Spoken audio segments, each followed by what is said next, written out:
మీనా, బాలు ఇద్దరు ప్లాన్ చేసుకొని కాలేజ్ దగ్గరికి వచ్చి ఉంటారు. ఇంకా అలా బాలు బాగా తాగినట్టుగా యాక్ట్ చేస్తూ మీనాని కొట్టుతున్నట్టు, ఏంటే ఏం చేస్తున్నారు మీరు?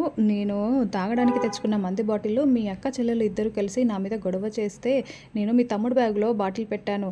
నన్ను తాగకుండా చేస్తారా? ఇలా బాటిళ్ళన్నీ పగలగొడతారా? అని అంటూ ఉంటే, అప్పుడే శివ అక్కడికొచ్చి ఏమైందక్కా? ఏంటక్కా? అని అడుగుతూ ఉంటే, రేయ్ నీ బ్యాగ్‌లో పెట్టిన మందు బాటిల్ ఎక్కడరా? తీసుకురా పోరా అని అంటూ ఉంటే, నీ తమ్ముడు బ్యాగ్‌లో పెట్టిన మందు బాటిల్‌ని ప్రిన్సిపల్ తీసుకున్నాడని మీరు అబద్ధం చెప్తున్నారు అని బాలు తాగినట్టుగా అరుస్తూ ఉంటే, ఇంకా అప్పుడే ఆ ప్రిన్సిపల్ కూడా అదంతా వచ్చి వింటూ ఉంటాడు. సార్ ఇది సార్ జరిగింది. మా ఆయన పెట్టిన బాటిల్, అది మా తమ్ముడిది కాదు. మీరేమో ఎగ్జామ్ రాయనివ్వనన్నారంట. దయచేసి మా తమ్ముడిని ఎగ్జామ్ రాయనియండి సార్ అని బ్రతిమలాడుతూ ఉంటే, సరే అలాగే అమ్మా నేను రాయిస్తాను. అయినా ఇలాంటి తాగుబోతు వాడితో ఎలా వేగుతున్నావమ్మా అని ప్రిన్సిపల్ అంటూ ఉంటే, ఏంటక్క అసలు ఏం జరుగుతుంది అని శివ అంటూ ఉంటాడు. ఇంకా మీనా నెమ్మదిగా సైగ చేస్తూ ఉంటే శివకి అర్థమవుతూ ఉంటుంది.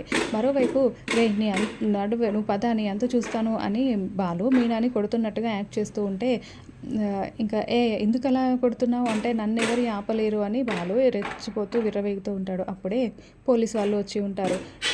కానిస్టేబుల్స్ ఇతన్ని జీబెక్కించండి అని, తాగి పెళ్ళాన్ని కొడుతున్నాడు అని కేసు పెడదాము అని చెప్పి తీసుకుని వెళ్తూ ఉంటే, ఇంకా బాలు మీనా ఇద్దరు చాలా టెన్షన్ పడుతూ ఉంటారు.